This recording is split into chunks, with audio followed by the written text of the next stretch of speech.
Right సాంబత్ దేశంలో వ్యవసాయ రంగం తర్వాత అత్యధికంగా ఉపాధి కల్పించే రంగం రియల్ ఎస్టేట్.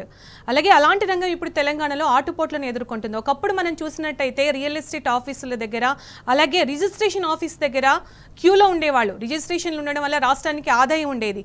అలాగే ఉపాధి కూడా ప్రజలకు చాలా మందికి లభించేది. ఈ రియల్ ఎస్టేట్ భూమి వల్ల అలాగే కాంప్లెక్స్లు అవన్నీ కట్టడం వల్ల ఎన్నో విధాలుగా ప్రజలకి ఉపాధి లభించేది, అలాగే రాష్ట్రానికి ఆదాయం ఉండేది. ఇప్పుడు పరిస్థితులు అందుకు భిన్నంగా ఉన్నాయి. సో ఇలాగే కంటిన్యూ అయితే గనక సిచ్యుయేషన్ ఎలా ఉండే పరిస్థితులు ఉన్నాయంట రాష్ట్రంలో?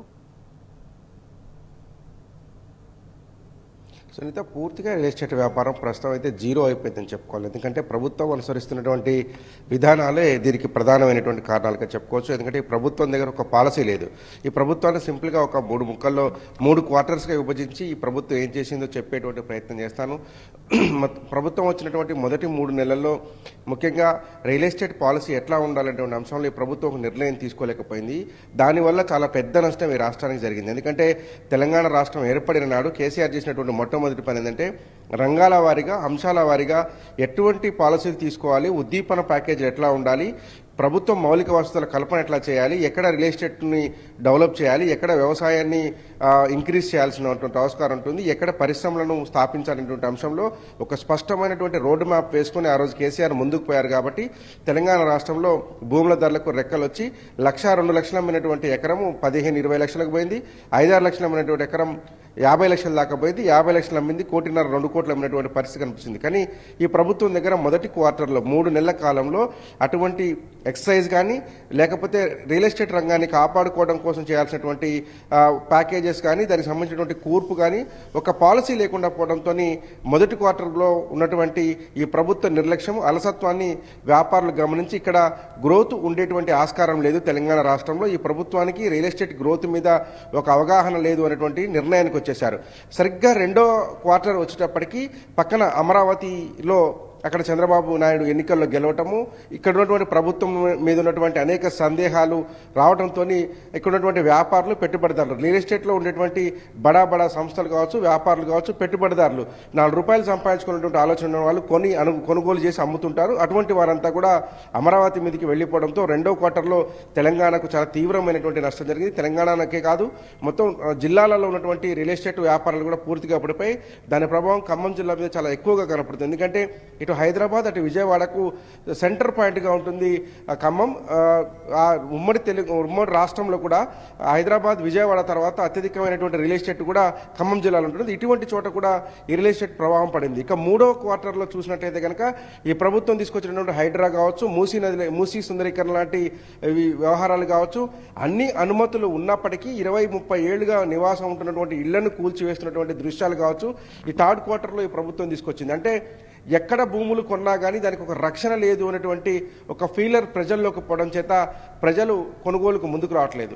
ప్రజలు ముందుకు రావట్లేదు కాబట్టి వ్యాపారులు కూడా భయపడిపోయినటువంటి పరిస్థితి కనపడుతుంది. ఎక్కడ ఏ భూమికి ఎలాంటి కొర్రీ పెడతారో తెలియదు అనేటువంటి నేపథ్యంలో రియల్ ఎస్టేట్ రంగాన్ని పూర్తిగా ఈ ప్రభుత్వం ఉద్దేశపూర్వకంగానే నాశనం చేసినట్టుగా మనకు ఈ 3 సంఘటనల ద్వారా ఈ 3 క్వార్టర్స్లో మనం దీన్ని ఎక్స్ప్లెయిన్ చేసుకోవచ్చు. దాంతోపాటు సాధారణంగా వ్యాపారులను మహారాజా పోషకులుగా చూస్తాయి ప్రభుత్వాలు ఏవైనా సరే. ఎందుకంటే వ్యాపారస్తులు వస్తేనే ఆ ప్రాంతాల్లో మౌలిక వస్తువులు వస్తాయి, ఆ ప్రాంతంలో రియల్ ఎస్టేట్ వస్తుంది, వ్యాపారాలు పెరిగి భూముల ధరలు వస్తాయి, తద్వారా రాష్ట్రం గ్రోత్ పెరుగుతుంది. కానీ మొట్టమొదటిసారి ఈ రాష్ట్ర ప్రభుత్వం వ్యాపారస్తులను ఒక దోపిడీదారులుగా చూస్తున్నట్టు కనపడుతుంది. ముఖ్యంగా రియల్ ఎస్టేట్ రంగానికి సంబంధించినటువంటి సమస్యల పరిష్కారంలో చొరవ చూపకపోవడమే కారణం అది కనిపిస్తోంది. ఎందుకంటే ఈ రాష్ట్రంలో ఇప్పటికే దాదాపు 10-15 ఏళ్లుగా కార్యకలాపాలు చేస్తున్నటువంటి బడా కంపెనీలు కావచ్చు, పెద్ద పెద్ద వ్యాపారస్తులు, రియల్ ఎస్టేట్ కంపెనీలన్నీ కూడా వారిని పట్ల చిన్న చూపు చూడడం, వారిని వేధించే తరహాలో ఈ ప్రభుత్వం వ్యవహరించడంతో వారంతా కూడా వలసపోయారు. బహుశా మంత్రులకు కూడా ఈ చాలా కంపెనీలు ఉన్నాయి, మంత్రుల అనుచరుల పేరుతో చాలా కంపెనీలు ఉన్నాయి. బహుశా వారి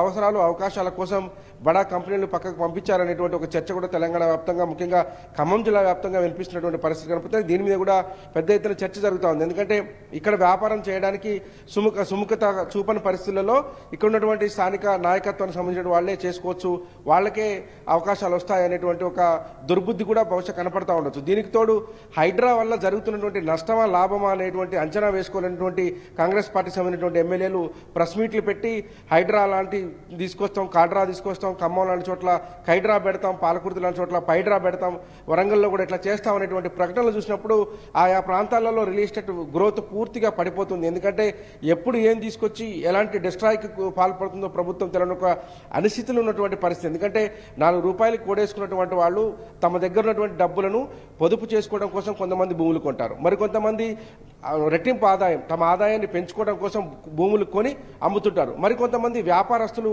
ఈ రంగంలోకి వచ్చి పెట్టుబడులు పెట్టి వాటిని డెవలప్ చేసి తద్వారా లాభాలు పొందుతారు. ఈ 3 రకాల పేరుతో భూములు కొనుగోలు చేస్తుంటారు. ఇక 4వ రకంగా నిలువ నీడ కోసం ప్రతి వ్యక్తి యొక్క నివాస స్థలం కొనుగోలు చేస్తారు. ఇవి ఏవి కూడా సేఫ్టీ లేదు అనేటువంటి పరిస్థితి గమనించింది కాబట్టి ప్లాట్ల రంగం పూర్తిగా తుడిచిపెట్టుకుపోయింది. ఇక వ్యవసాయ రంగానికి కూడా ఈ ప్రభుత్వం నుంచి పెద్దగా అనుకూలతమైన వాతావరణం లేదు. యాసంగి పంట చాలా చోట్ల తుడిచిపెట్టుకుపోయినటువంటి పరిస్థితి కనపడుతుంది. ఆ తర్వాత రైతు భరోసా ఇచ్చినటువంటి దాఖలా లేదు. ఇచ్చినటువంటి రైతు ₹1,00,000 2 లక్షల రుణమాఫీ అన్నారు, అందులో సగం మంది కాలేదు. ఆ ఇచ్చినటువంటి డబ్బులు కూడా వడ్డీలకు పాత పెట్టుబడులకి అయిపోయినటువంటి పరిస్థితిలో ఉన్నప్పుడు ఇప్పుడు మళ్ళీ రైతు భరోసా రాలేదు. అంటే రైతుకు సంబంధించినటువంటి వ్యవసాయ రంగమే చాలా కీలకమైనది. తెలంగాణ ఆర్థిక వ్యవస్థలో వ్యవసాయ రంగం చాలా కీలకమైనది. తద్వారా వచ్చేటువంటి రాబడి ఆదాయం ఏదైతే ఉందో మిగతా వర్గాల మీదకి అది ఫోకస్ అవుతుంది. కాబట్టి అక్కడ నుంచి కూడా పెద్ద ఎత్తున డబ్బులు చేతికొచ్చి వ్యాపారాలు కలకలాడిన తర్వాత పెట్టుబడులు పెట్టేటట్టు ఆస్కారం ఉంటుంది.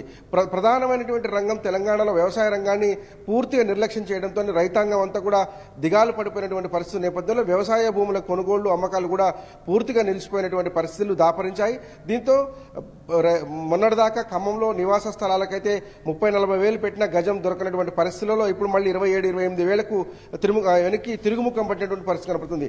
అదే సందర్భంలో పక్కన అమరావతి చూస్తే 15-16 వేలకు గజం దొరికినటువంటి భూములు ఇప్పుడు 35-40 వేలకు ఎగబాకింది. మనం తిరోగమనంలో తెలంగాణ రాష్ట్రానికి సంబంధించినటువంటి రియల్ ఎస్టేట్ రంగం తిరోగమనంలో ఉంటే ఆంధ్రప్రదేశ్ లాంటి చోట, అమరావతి లాంటి చోట్ల అత్యధికంగా 3-4% అంటే 300% పెరుగుదల కనిపిస్తూ ఉన్నటువంటి పరిస్థితులు ఉన్నాయని రియల్ ఎస్టేట్కి సంబంధించినటువంటి నిపుణులు చెప్తున్నారు.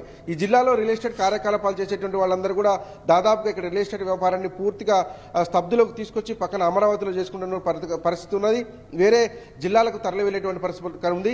బెంగళూరు లాంటి చోట్లకు పోయి బిజినెస్ చేసుకునే పరిస్థితి. ఎందుకు ఇక్కడ అంటే మౌలిక వస్తువుల కల్పన కావచ్చు, లేకపోతే ప్రభుత్వ పాలసీలు కావచ్చు, ఇండస్ట్రీస్ తీసుకురావడంలో కావచ్చు, లేదంటే అక్కడ డెవలప్మెంట్ కార్యక్రమాలు ఈ ప్రభుత్వానికి ఒక చిత్తశుద్ధి లేకపోవడం, ఆయా ప్రాంతాలను తీసుకొచ్చేటువంటి వ్యవస్థలను నిర్మించాల్సినటువంటి పరిస్థితులలో ప్రభుత్వం నిర్లక్ష్యంగా వ్యవహరించడం వల్ల రియల్ ఎస్టేట్ వ్యాపారం పూర్తిగా దెబ్బతినిపోయిందని చెప్పుకోవచ్చు. ప్రజల కొనుగోలు శక్తి కూడా పూర్తిగా మందగించిన సునీత. మనం ప్రధానంగా చెప్పుకోవాల్సింది ఏంటంటే కేసీఆర్ హయాంలో జరిగింది రేవంత్ రెడ్డి ప్రభుత్వంలో జరగకుండా ఆగిపోయింది ఏంటంటే సంక్షేమ రంగం పూర్తిగా తుడిచిపెట్టుకుపోయింది. ప్రజలకు దాదాపు 15-20 రూపాయలలో కేసీఆర్ డబ్బులు చేరేసేటుంది. పెన్షన్లు కావచ్చు, కళ్యాణ లక్ష్మి కావచ్చు, దళిత బంధు కావచ్చు, ఉచిత చేప పిల్లల పంపిణీ కావచ్చు, గొర్రెల పంపిణీ కావచ్చు, ఏ రంగానికి సంబంధించినటువంటి రంగంలో ఒక రకమైనటువంటి ఉద్దీపన దాన్ని ఆ రంగాన్ని నిలబెట్టేందుకు చేసినటువంటి కృషి వాళ్ళ యొక్క ఆర్థిక స్థితిగతులను పెంచిందని చెప్పుకోవచ్చు. తద్వారా ఎప్పుడైనా సరే రియల్ ఎస్టేట్ రంగంలో ₹4 పెట్టుబడి పెట్టాలంటే మన ఆర్థిక పరిస్థితి బాగున్నప్పుడు, మన చేతిలో ₹4 ఉన్నప్పుడు పిల్లల చదువుల కోసమనో, ఆడపిల్లల పెళ్లిల కోసమనో ఒక ప్లాట్ కొనుక్కునేందుకు సాధారణమైనటువంటి మధ్యతరగతి ప్రజలు ఆలోచిస్తారు. కానీ ఇవాళ డబ్బు లేని సిచ్యువేషన్స్ ఉన్నాయి. ఎక్కడ కూడా మార్కెట్లో మనీ సర్క్యులేషన్ లేదు. ప్రజల యొక్క కొనుగోలు శక్తి మందగించింది. ఉద్యోగులు, వ్యాపారాలలో ఎక్కడ కూడా ఉన్న డబ్బును సస్టైన్ చేసుకుంటే చాలు, లిక్విడిటీ రూపంలో ఉంచుకుంటే చాలు, వ్యాపారంలో పెట్టి ఇరుక్కుపోయే పరిస్థితి ఎందుకు అనేటువంటిది ఒక రకమైనటువంటి వ్యవహారం జాడ్యం వచ్చేసినటువంటి పరిస్థితి కనపడుతుంది. ప్రభుత్వంలో ఒక సుస్థిరటువంటి నాయకత్వం లేమి కనపడటంతో ఈ రకమైన పరిస్థితులు దాపరించాయి. గడిచిన 10 ఏళ్లలో తెలంగాణ రాష్ట్రంలో సుస్థిరమైన ప్రభుత్వం ఉంది. అందుచేతనే అక్కడ చంద్రబాబు నాయుడు 2014లో చంద్రబాబు నాయుడు గెలిచినా, ఆ తర్వాత అక్కడ జగన్ గెలిచినప్పటికీ కూడా ఇక్కడ నుంచి రియల్ ఎస్టేట్ రంగం కావచ్చు, లేకపోతే నిర్మాణ రంగం కావచ్చు, తరలిపోయినటువంటి చరిత్ర చాలా తక్కువ. 20-25% లోపలే ఈ తెలంగాణకు సంబంధించినటువంటి ఆంధ్రప్రదేశ్లోకి వెళ్ళినటువంటి నిర్మాణ రంగం కావచ్చు, పెట్టుబడి రంగం కావచ్చు 25% లోపలే ఉంటుంది. కానీ గడిచిన 10 నెలల కాలంలో వెళ్ళిపోయినటువంటి సంఖ్య 60%గా ఉంటుందని రియల్ ఎస్టేట్ నిపుణులు చెప్తున్నారు. ఎవరైతే రియల్ ఎస్టేట్ రంగంలో 25-30 ఏళ్లుగా ఉన్నటువంటి వాళ్ళు చెప్తున్నటువంటిది ఏంటంటే తెలంగాణ రియల్ ఎస్టేట్ రంగం 25 ఏళ్లు పైగా వెనుకబడిపోయిందని చెప్తున్నారు. ఎందుకంటే ఒక ఖమ్మం జిల్లాని తీసుకుంటే కనుక ఒక్కొక్క రిజిస్ట్రేషన్ కార్యాలయంలో 20-30 రిజిస్ట్రేషన్లు అయినటువంటి సందర్భాలు ఉన్నాయి. ఇప్పుడు అవి 4-5 రిజిస్ట్రేషన్లకు పడిపోయినటువంటి పరిస్థితి కనపడుతోంది. ప్రభుత్వ ఆదాయం కూడా పూర్తిగా పడిపోతున్నటువంటి సోయి మరి ప్రభుత్వానికి ఎందుకు రావడం లేదు? ఆ మంత్రి కావచ్చు, ముఖ్యమంత్రి కావచ్చు ఆ పరిస్థితిని కల్పించట్లేదు సునీత. రైట్ సాంబా.